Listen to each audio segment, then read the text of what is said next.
Ladies and gentlemen, I am your man out of Japan, Jay Contra, and I just bought a very expensive video game from one of my favorite stores in the world, Mandarake. If you're a follower of this channel or the algorithm has sent you to this video, you probably already know what Mandarake is, but I just want to give you a little bit more detail. Mandarake, I would say, is the collector's collectible shop. They sell all different kinds of items from retro Japanese movie posters to toys to, of course, retro video games. What sets Mandarake apart from other collectible stores in Japan is not just the breadth of items that they have in their stores, but also their exacting standards when it comes to the condition of their items, particularly their video games. Mandarake often grades its items on an A to C scale, and if it does not meet their high standards, an item will often be labeled as junk or just simply not accepted and not sold. I can definitely tell you that visually, there is almost no distinction between an A-graded item and a C-graded item.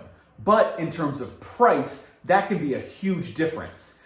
Sometimes you can find the same game with only a 1 or 2 letter grade difference on either the packaging or the game itself or the manual, and that can be the difference between either $50 to $100 to even $150 in terms of price. If you really care about the condition of your video games, you can go to Mandarake and you can find immaculate, essentially untouched copies of old Japanese video games. However, you will pay a high price for those games. On the other hand, if you're like me and you don't care too much about the condition of a game, you can find games at Mandarake significantly cheaper than at other stores. And sometimes those other stores will have the game in even worse condition.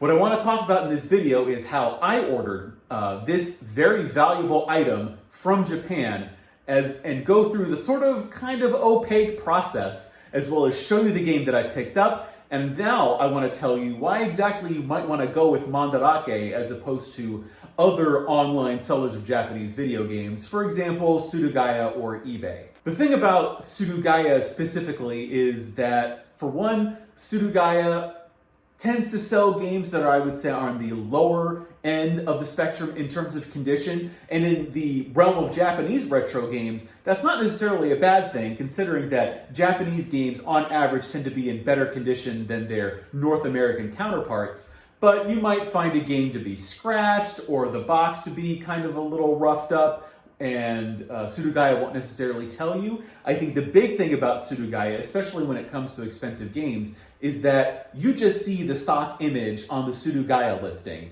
You don't know the exact condition of the game that's going to be sent to you. Whereas with Mandarake, you will see the exact game in the pictures is the one they're going to send you.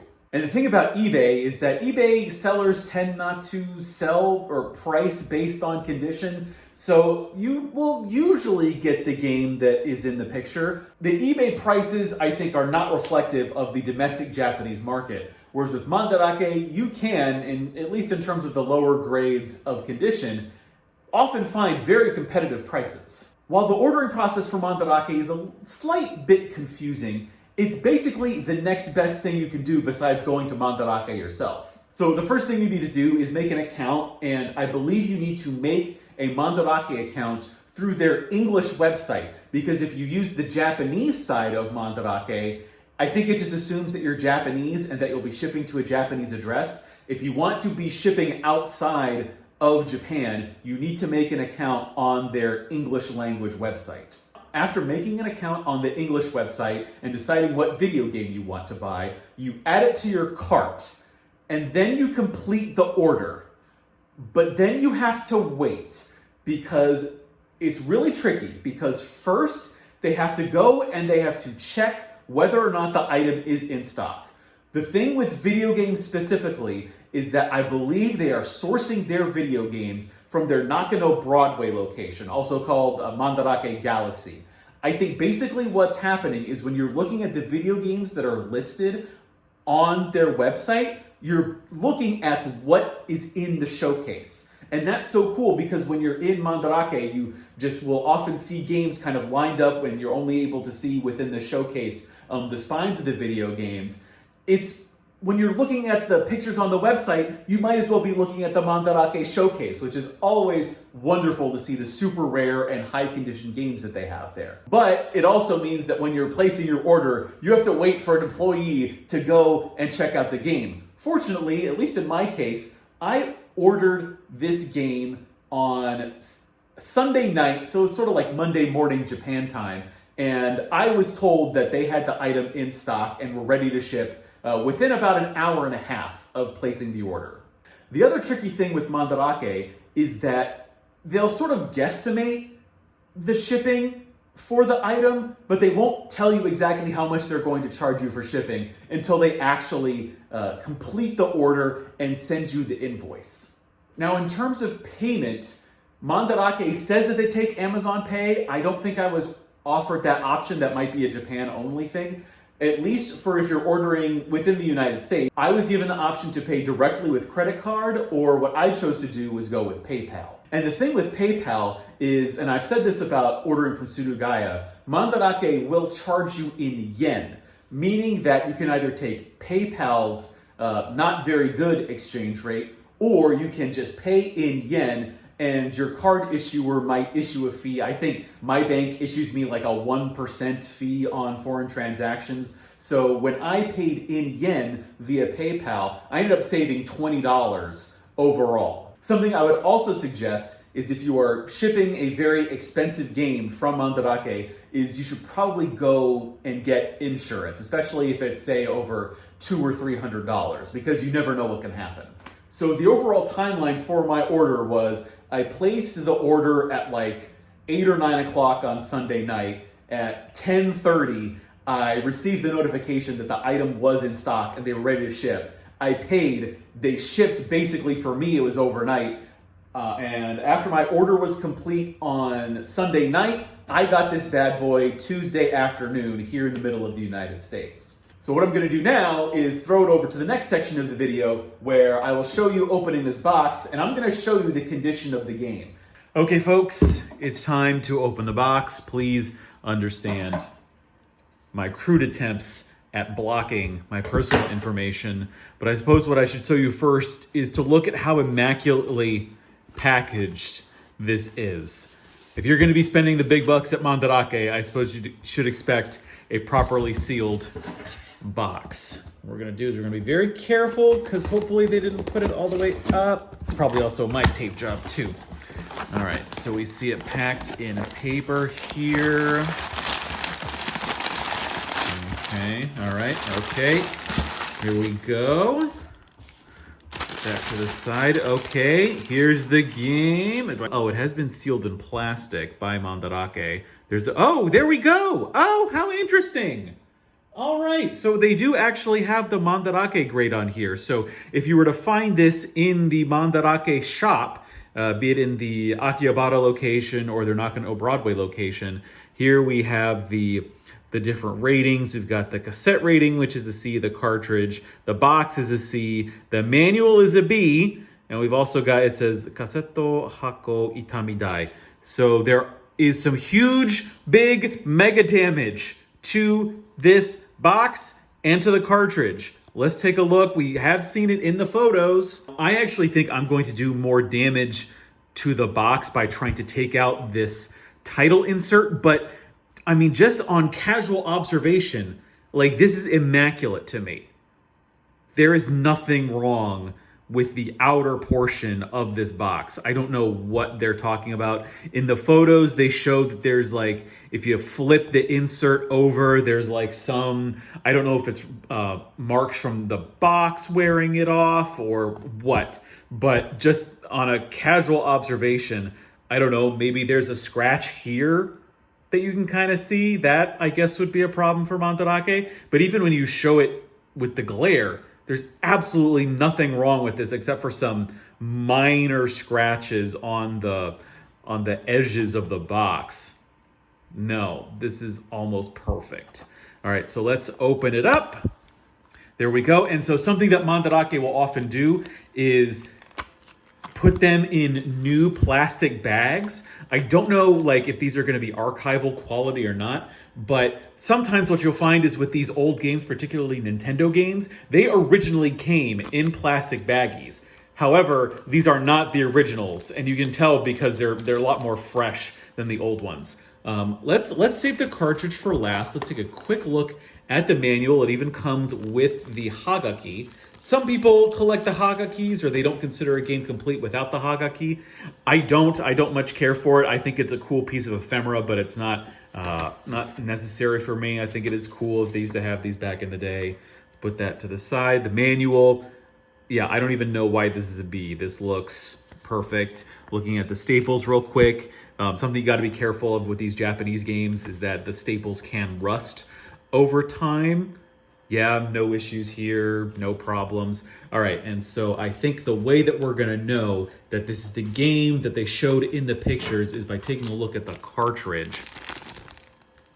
So looking at the cartridge here, this, I mean, once again, this is nearly flawless. Look at the, they're like, there's no scratches there. Maybe, I can't tell if that's the ink there, if that's, no, that seems fine. No scratches on the label, really. The only things you might encounter with the label is that, especially with these Sega Genesis games, is that the top part of the glue, like just over, I mean, it's been, what, 30 years now, starts to dry out and kind of lifts. I don't know if there's an exact way to fix that, but let's see, hold on. I'm going to go examine the picture real quick. Yeah, so in the picture, they had this glare. Yeah, right. It was about right here.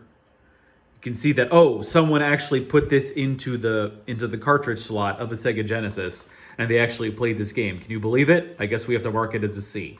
But there's nothing wrong with this. There's absolutely no. This is like, to me, this is an A-grade condition. This is Mandarake like taking a jeweler's loop to this thing and trying to find issues. I see absolutely nothing wrong with this. This is, I'm so pleased with this, even though Mandarake rated this as a C for the cartridge, a C for the box, and a B for the manual. To me, these are all A's. Oh my God, that felt like forever. Could you believe it?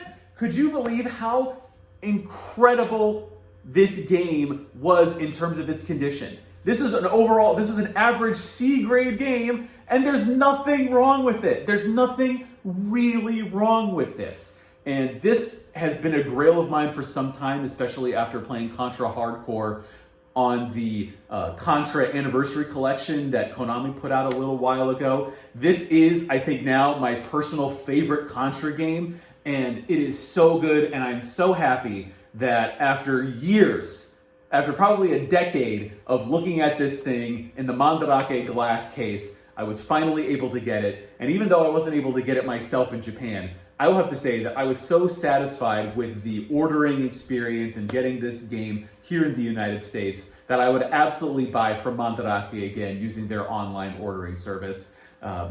The thing with Mandarake is that you definitely get what you pay for. They are so fast and they are just so strict in their standards that I've never had a poor ordering experience either in Japan or outside of Japan.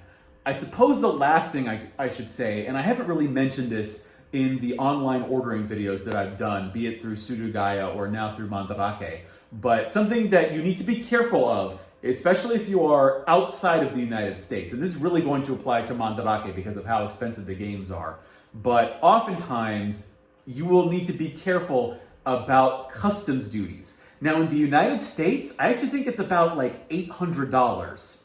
Mandarake will declare the actual amount that you're paying for this game in terms of US dollars. And so if you are buying a game that is over $800 and you're shipping it to the United States, you can probably expect that you're going to need to pay some kind of extra tax on it. I think for e-commerce, it's like 3%. I have not yet hit that threshold yet. Maybe when I'm making a little bit more money, that will happen. But I definitely know that for people living in, say, Europe or in the Commonwealth countries, I know that their duty-free limit is much lower. I think in some cases it could even be as low as $75 or $100. And so I've definitely heard stories about people ordering maybe $125, $150 worth of video games, and then they have to go down to the post office and pay a few extra bucks in order to pick up their games. But I'm pretty sure for the US, it's about $800. I've so far, I think this is the most expensive thing that I've bought at about, I think the actual price, not including shipping, was $450. And I did not have to pay taxes on this. And I've also ordered things from Surugaya. I've had orders upwards of $300 or $400, and those have not triggered taxes yet. So depending on where you live, you got to be careful with taxes when it comes to these kinds of things. So if you would like to see me playing this game or other games, or just kind of hanging out with folks on stream, I do stream every Sunday at twitch.tv/jcontra. Hope to see you there. I'll also post a link to the Japanese Game Aficionado Discord, where we talk about Japanese games. We post the things that we've been picking up. We post the things that we've been playing. I hope to see you in there. I have been your man out of Japan, Jay Contra. I hope this video was useful for you, and maybe I hope it's convinced you to go look at some very expensive and rare games. Thanks for watching. See you next time, and mahalo.